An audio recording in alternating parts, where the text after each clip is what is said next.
You're listening to this podcast, so I know you've got a curious mind. Here's a helpful fact you might not know yet. Drivers who switch and save with Progressive save over $900 on average. Pop over to Progressive.com, answer some questions, and you'll get a quick quote with discounts that are easy to come by. In fact, 99% of their auto customers earn at least one discount. Visit Progressive.com and see if you can enjoy a little cash back. Progressive Casualty Insurance Company and Affiliates. National average 12-month savings of $946 by new customers surveyed who saved with Progressive between June 2024 and May 2025. Potential savings will vary. As a small business owner, sometimes it feels like no matter how much planning you do, there's always surprises, like an urgent, expensive repair. But here's a surprise you will like.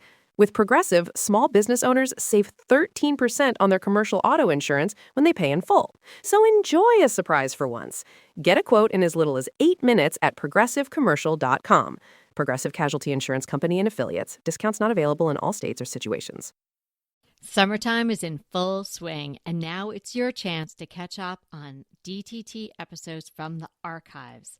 Anita and I are taking a little break to enjoy family, friends, and travel, and we hope you're doing the same, and that you'll take us with you on your trip to the beach, in the garden, or just chilling with a cool drink. Enjoy the rest of the summer, and we'll be back soon. And until then, remember, we are here to inspire you to create a beautiful home. Let's get started with today's episode. Don't take sides.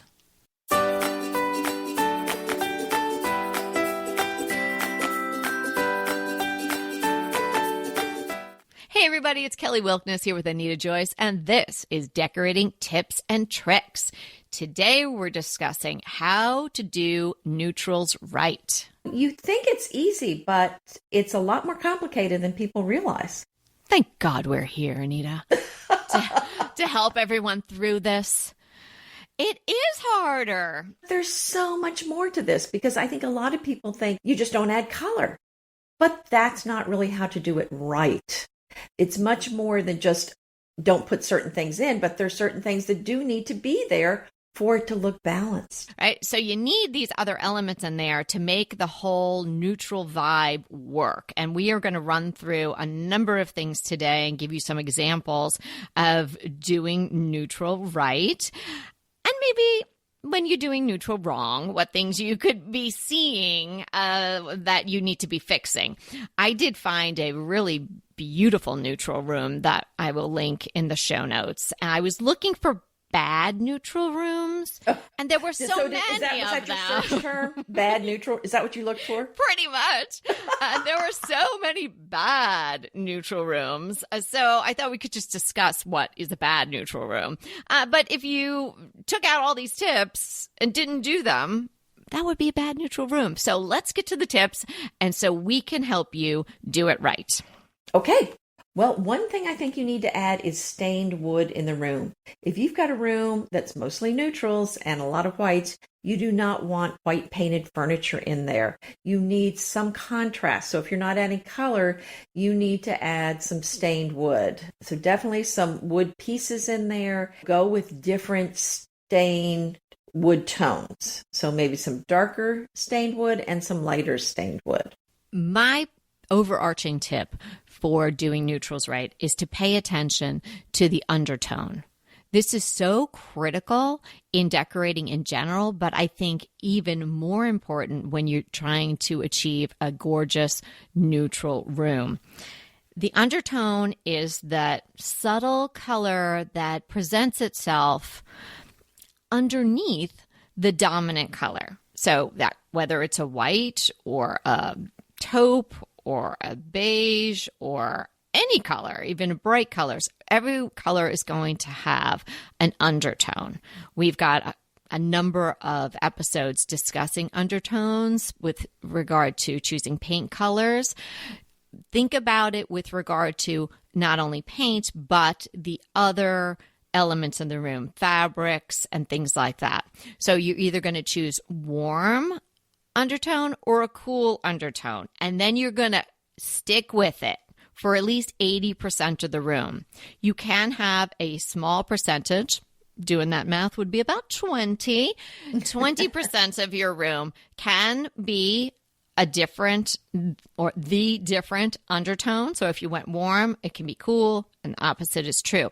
But you want 80% of the room to be that one undertone. It doesn't mean that each item has to have the same exact color undertone, but it has to either be in the warm category or the cool category. Yes, well, I agree with that. This can really be a problem if you're using a very yellow beige with a bright white. Then that yellow beige is going to look very dingy and dirty. So, for example, when we painted a house one time that had a limestone underskirting that had a lot of yellow in it, we went with, I think it was steamed milk. It was a white that had a lot of yellow in it because I knew if I went with a bright white, it was going to really make that skirting look very dirty. So that is something to keep in mind, but do keep in mind that you can mix creams and beiges with white, but keep that in mind. Make sure it's not a bright white and check the undertones as you're saying, because that's when you can get in trouble. Oh, yeah. And we'll get to that. You really want to be mixing the different tones and shades of neutral colors. But yeah, to your point, when you're saying bright white, I'm picturing kind of like an optic white, which will have a blue undertone. Yes. Or purple, lavender, something like that. So a quick way to see what the undertone is, particularly in a white, is hold it on top. So you got your little sample and you put it on top of a white piece of printer paper, and the undertone will become very obvious to you if it isn't already. Yeah, that is something that you do need to keep in mind. And you're right, because some tend to the blues, lavenders, or the yellows or other shades. So that is something to keep in mind because that can mess up your room pretty quickly. I think another thing to keep in mind is not to just go with white and gray. And I've seen that a lot in clients' houses where they decided to go neutral and it's just white and gray. And if it's a lot of that cool gray and white, the room is really going to look dated. You really need to add something in there. If gray is fine, you can add gray, but don't make that the only other color in the room besides white. Oh, 100%. That was a lot of the bad neutral rooms that I saw were the gray and white, because people tended, and maybe still tend to, pick a cool gray. So Yes. a gray that's got a cool undertone. So it's tending to the blues, and it just comes up cold. And then if you're pairing it with a cool white, that's kind of bad in itself, but worse if you're pairing it with a warm white that's got a little cream or yellow under it. That just looks terrible. The undertones are fighting each other, and there's no way you're going to get a good vibe out of that room if that's happening. If the undertones are fighting, it's not going to work. That's right. So I certainly would add some warmer neutrals, like a beige or brown, taupes or tan, rather than going with that cool gray. Like you said, you can add in some cool colors if you're going warm, but just do it in a smaller percentage, not 50-50. We alluded to varying the shades. That is so crucial in a neutral room. That is really going to bring it alive. So if you've got maybe a purish type of white, one that kind of rides that line between cool and warm, but then you've decided to go warm, then you're going to add something that's a creamier white, something that's almost sort of a beigey or sort of a really milky, lovely white. Then maybe a caramelly type of weedy color, something warm and varying shades of the neutral palette. That's going to add depth and interest to the room, rather than having it be that white and gray, like Anita mentioned. You definitely want a lot of shades and tones in the room. Right. So not only are we talking about just whites and beiges, but you want some other color. I say color. You want some other color in the room, even though it's neutral.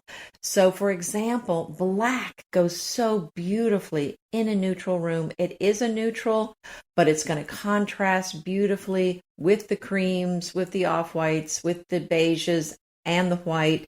So this is something really nice to add to a room.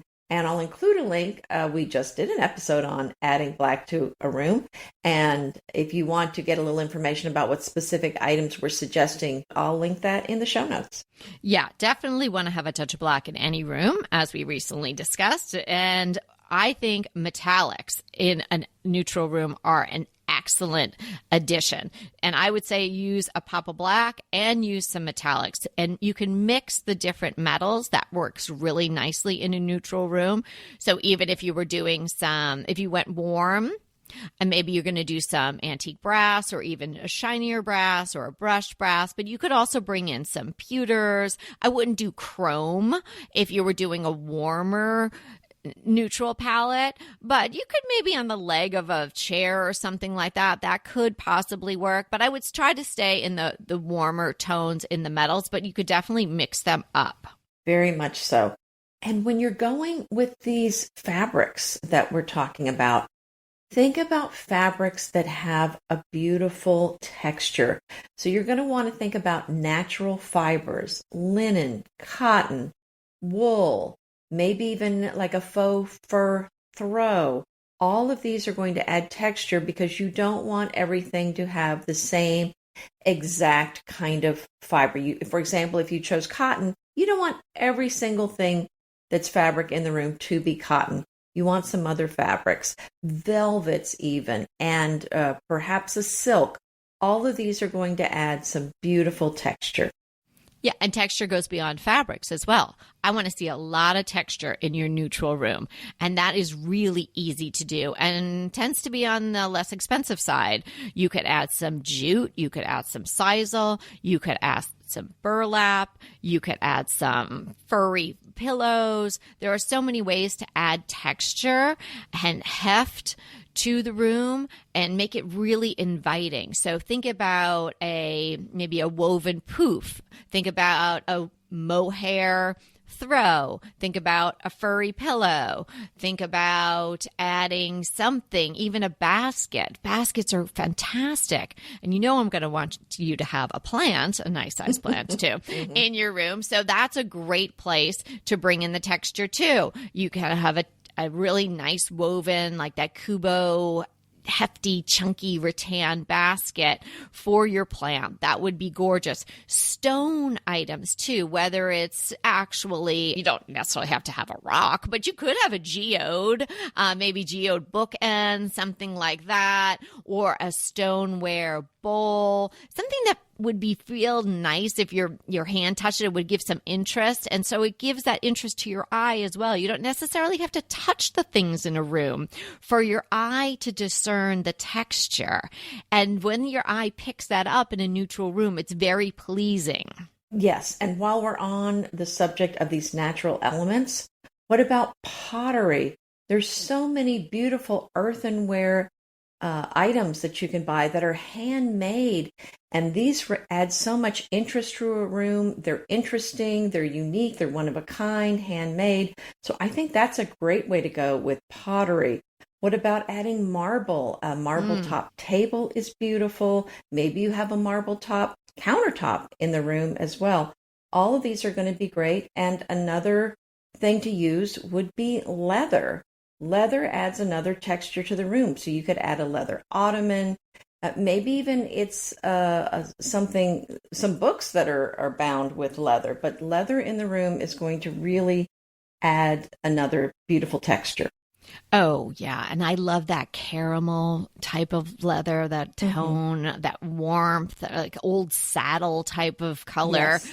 Oh, that would be gorgeous in a neutral room. Or some black leather could be your pop of black and some texture.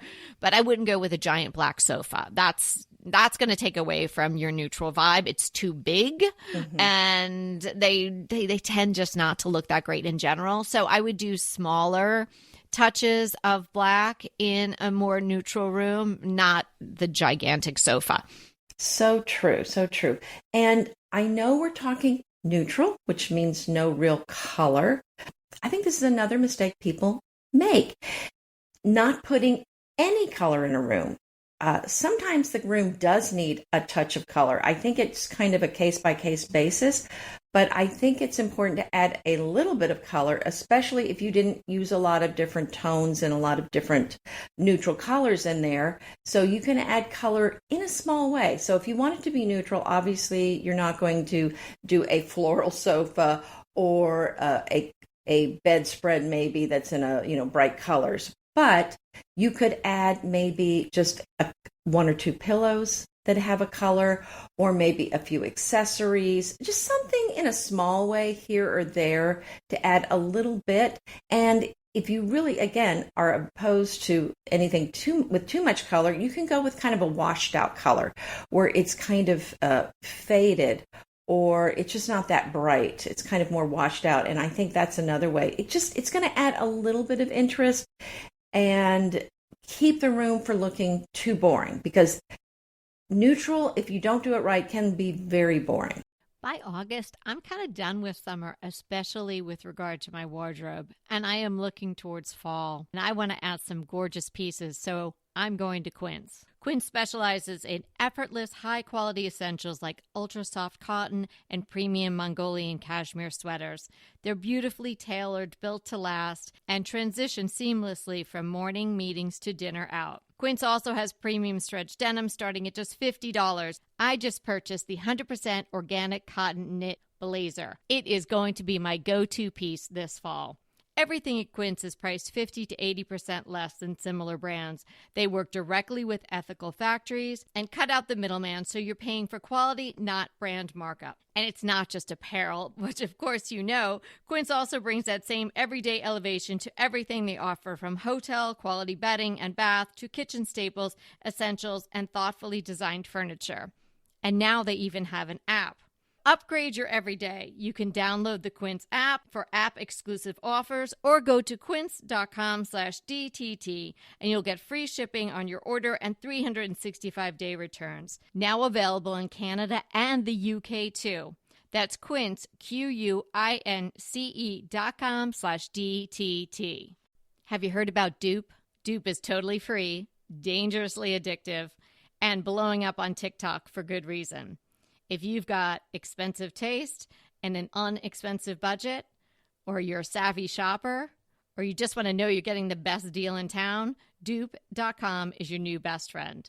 It is ridiculously easy to use. You just go to Dupe.com, paste in any product URL, or upload a photo, and bam, it shows you lookalikes that won't drain your savings account. And they aren't shady knockoffs. They just come with a better price tag. And Dupe isn't just about furniture or home decor. It works for fashion, shoes, jewelry, and more. And even if you don't have a specific product in mind, say you're just looking for a comfortable couch under $2,000, just put that info into Dupe and it'll give you some great results. Okay, I can't believe what I just saved and what I just got using Dupe.com. I have been coveting a fixture for over my sink in the kitchen. The one I have is fine. I just don't love it, and I wanted to replace it. And I had the one that I wanted to replace it with in my photos for a long time because it just was more than I wanted to spend. I thought, let me try Dupe. And as they say, bam, there it was for $400 less. So this is what I want you to try today. Go to Dupe.com and paste in any product link. It'll instantly show you similar items for way less. There's also an app and a browser extension if you want to make it even easier. No account needed, totally free. Start saving money with Dupe.com today. Right. These tips are pretty easy to implement once you've got the foundation of a neutral room. I mean, Anita has talked to us in the past how, she made that transition to a more neutral palette years ago, and started with a red sofa, and she worked her way to her beautiful color palette that she has had and now has in her new home. So that takes some work and some time, but if you've already got the neutral foundation, just figure out, well, which way did I go? Do I have a warm undertone or do I have a cool undertone?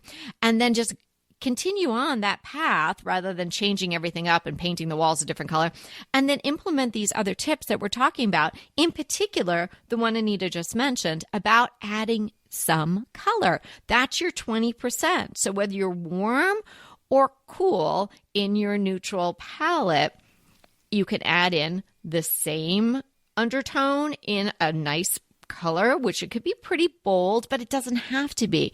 It can be this washed out sort of look, or like it's kind of a muted color. But you could also go the opposite. If you've got a warm room, you could put in a cool color. Like imagine if you had a neutral base that was warm, and you've got some layers of different shades of tones of the whites and the creams and the taupes and all of that. You've got your texture going on.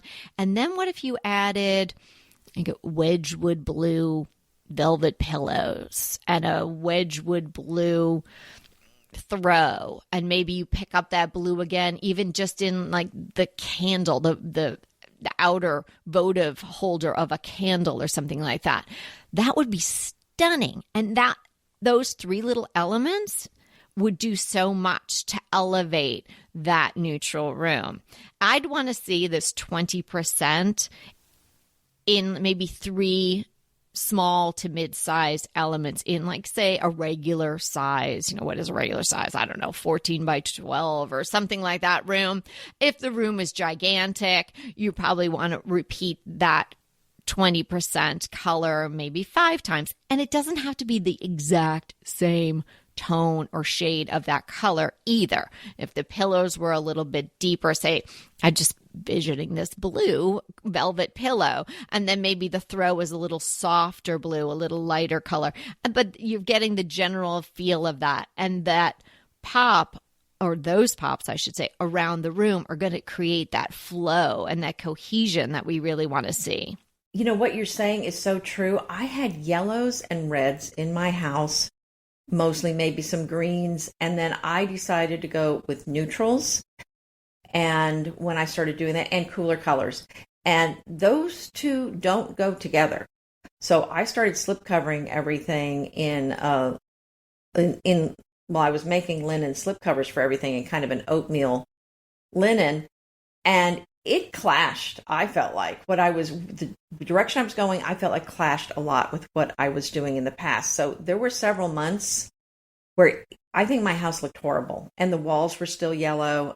And I had, cool tones. It was like a teenage year for my house. I was going to say, it was like junior high for your house. Like junior high. It was horrible. And then when I finally got rid of all of the red and yellow, I really didn't want a drop of color in my house because it was so painful, especially for me, because I made the slip covers. I made the bedspreads. I mean, this was the slow way to do it. I made curtains.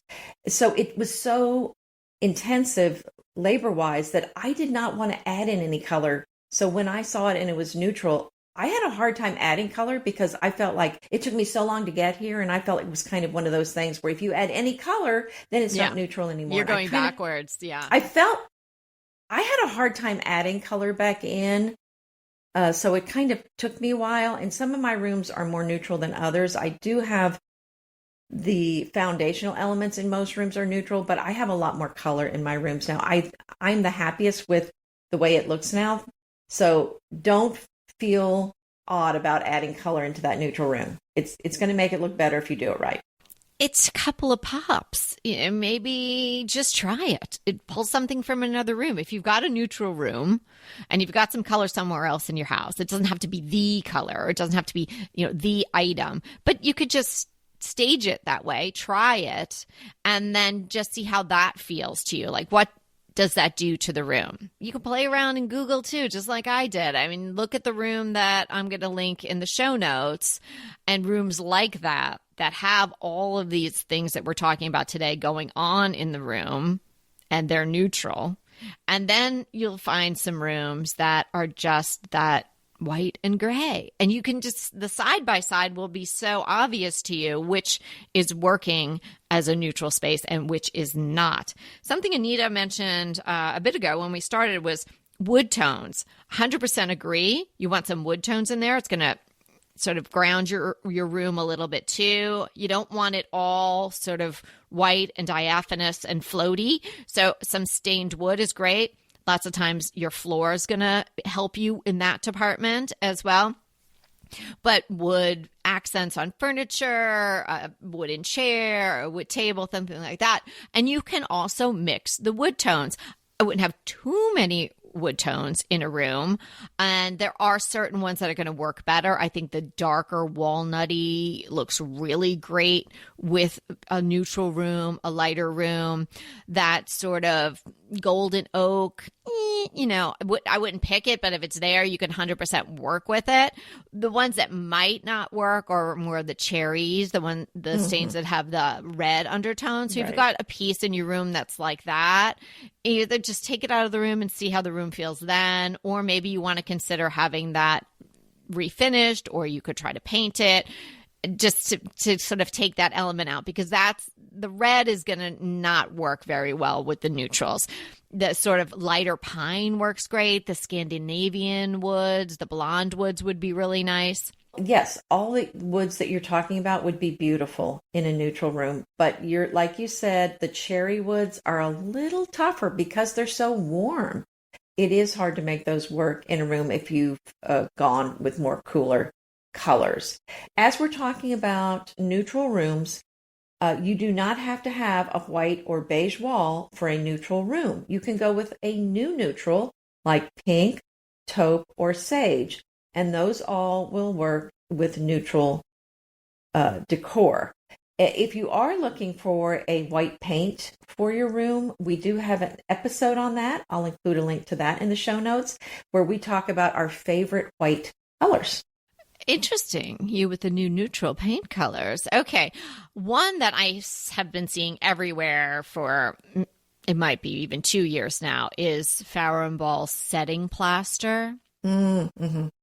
I'm this way on that color. Yes. It's sort of a Band-Aid-y color, so I'm not really sure about it. It does work in some rooms when you see it in a magazine and it's gorgeous, but I think you'd have to really do some testing to see if it was going to work in your room. But it's a very subtle pink. They also have calamine, like that calamine lotion. Even the name just is like giving me a really negative reaction. It makes me itch because that's what my mom would put on me when I got mosquito bites. Those are two to check out if you are thinking about a subtle pink that's kind of taupey and definitely in the neutral family, is Setting Plaster and Calamine by Farrow & Ball. Another thing to keep in mind as we're talking about neutrals, you're probably picturing solid colors on your pieces that are fabric, like pillows and chairs, and rugs. But here's the thing. It doesn't have to be a solid. You can go with patterns, but obviously we're not talking about a chintz with lots of color in it and bright colors. You can do tone on tone. You can do, maybe, a buffalo check in a tan and a white. So you can do things that are patterned, but you want to go with subtle patterns with like a pattern with a neutral in it. And I think that would be something that would really add some interest to the room. A company that I like to go to for really well-made, muted, neutrally yet interesting pillow covers is Jolie March. And we could link that in the show notes. She makes beautiful pillows. The backs are usually this oatmeal-y cotton, and it has kind of a chunky gold zipper, antiqued brass, I should say, not really gold. And then the front maybe will be a soft pink with very slight little flowers, or maybe a little geometric design with a blue background.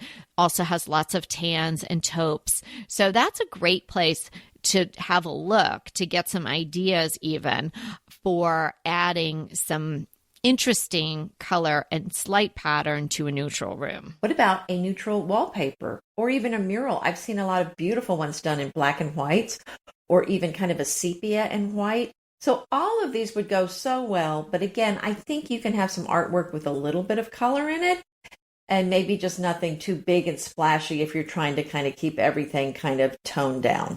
And let's not forget animal print. You can yes. even go with a bolder animal print, a black and goldish color combination. If it's just a couple of pillows, and then you're pulling the black out of that and you've got some black elements in the room. That can be stunning and so effective in a neutral room. You would still call it a neutral room because this is maybe even less than the 20%. It's maybe 10% of what's going on in the room, but that's going to be the pop that really grabs you and makes the room really interesting. And of course, there are so many neutral fabrics and wallpapers and things like that that are not necessarily the natural colors of a cheetah or what have you, but maybe they're gray and white, or even a lavender and a white, or a blue and a white mix, but the design is an animal print. That can work to great effect in a neutral room. I love animal prints. So I'm so excited they're back. Oh yeah, they never left. For some people they did, but yes, you're right. They should never have left for some people, but they did. And you're right. They have in a way been around. So how can you do a neutral room the wrong way? You leave it, well, you don't pay attention to us, what we told you today, and then it's going to be boring. But it can be just flat and uninteresting. There's just nothing going on. Everything's just kind of, you need a little something going on. And any of the things that we talked about today, even if you just did one or two of them, is going to make a big difference in a neutral room that you've already done. And if you're starting from scratch, well, that's really exciting. So my suggestion is, start with the undertones of your colors and then go from there. Get lots of swatches, play around with it, and have fun with it. A neutral room does not need to be boring at all. But it is a lovely way to live. It's relaxing. You're doing what we're talking about today. It's really inviting. I joked in the beginning about not taking sides, but you really kind of do take a side when you go neutral, because it's not just this middle ground. It's not just the lack of color. It has to have all these other things in there. So it's just not sort of riding the middle between a really colorful room and a room with basically nothing in it. It is a design in of itself that you have to curate to get it really done correctly. That is true. It is, like we said, it is very easy to mess this up. There are a lot of moving parts, even though there's not a lot of color, but there is some. And there's a lot of things that you need to be even more mindful of adding, since you don't have the interest of the color in there. So yes, I think, the texture, the wood, stone, all the things that we've talked about, I think are very key in pulling together a neutral room. You're listening to this podcast, so I know you've got a curious mind. Here's a helpful fact you might not know yet. Drivers who switch and save with Progressive save over $900 on average. Pop over to Progressive.com, answer some questions, and you'll get a quick quote with discounts that are easy to come by. In fact, 99% of their auto customers earn at least one discount. Visit Progressive.com and see if you can enjoy a little cash back. Progressive Casualty Insurance Company and Affiliates. National average 12-month savings of $946 by new customers surveyed who saved with Progressive between June 2024 and May 2025. Potential savings will vary. For a small business owner, every day is full of surprises. Some great, some not so great. Like when a client cancels their order at the last minute. But here's a surprise you will like. Progressive provides small business owners with 30 customizable coverage options to help keep their business going strong. So go ahead, surprise yourself. Get a quote in as little as 8 minutes at progressivecommercial.com. Progressive Casualty Insurance Company and Affiliates and third-party insurers. Coverage is not available in all states or for all vehicles and coverage selections. We are defining Ormolu. True Ormolu is a technique that involves mercury or fire gilding. So first, the gilders used a mixture of mercuric nitrate to cover copper, brass, or bronze, typically bronze objects. Then they added a finely powdered mixture of high karat gold and mercury to a bronze item. Next, they fired the object in a kiln with very high temperatures to vaporize the mercury, leaving only the gold finish. And I'm sure if you've ever looked at antiques, you've probably seen Ormolu on a piece of furniture. When it's finished, it results in a very highly luxurious ornamental mounting for furniture or a decorative object. But I'm sure you picked up on what I said. There is mercury in the process. So this was very dangerous for the people doing the gilding process. And because mercury is so incredibly poisonous, the life expectancy of these gilders was about 40 years. So talk about the Mad Hatters. I mean, this would kill you too. Oh my gosh. So, yeah, in France, they did pass laws eventually banning the use of mercury, but it did remain a common material for cabinet makers until the 20th century. So when they banned the use of mercury in the production of ormolu, that was around the time that electroplating was patented. And with this technique, they layered metallic objects with gold to get a lustrous finish object. And electroplating is much more affordable, as you might guess, than traditional true ormolu, and it's a lot more safe for the people doing the work. And that is what we define today. So yeah, I'm sure you've seen these pieces. They're really beautiful, and I didn't realize what was involved in making it until I did a little research. My crush today is the Parnassus Bookstore YouTube channel. They are now including their conversations with authors that they often have at the bookstore, which if you live in Nashville or in the environs, you could go to in person. But as for the people that don't, and if you'd like to see Ann Patchett, the owner or co-owner of Parnassus Bookstore and a celebrated author herself, interview various authors and talk about their books, then you should tune in to their YouTube channel, and we'll have a link in the show notes. Oh, wow. That sounds fun. Yes, I'd rather go there in person. Let's book a flight. So my crush are some really charming pillows that I found on Amazon. And I'm always surprised when I find nice pillow covers because there's so many bad ones on there. But these are really nice. They're 100% cotton. They're pink with a scalloped edge, and that has a nice wide blue embroidered edge that follows that scalloped edging on the pillows. And the price was nice too. So I got a set of 2 for $25, and the price does vary depending on which size you get. I got 18 by 18 inch pillow covers, and they look really charming. And yeah, I was really surprised, but they look very nice. Oh, they sound adorable. I just love a scallop. I know scallops came on hard. They're just great.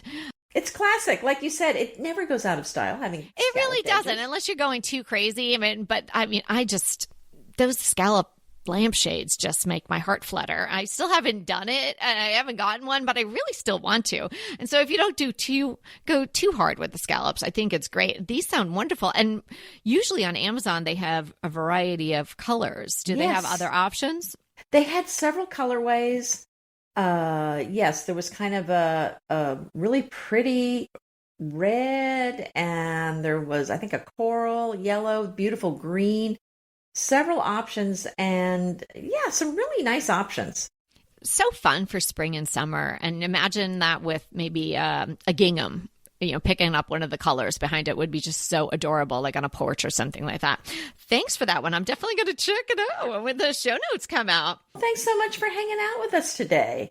And I hope we gave you some great tips for going neutral in your home. And remember, we're here to inspire you to create a beautiful home. Until next time. Want to talk to us? Well, we really want to talk to you. So let's schedule a design consult. Anita and I are here to give you individualized, actionable advice on how to create the beautiful home you want and deserve.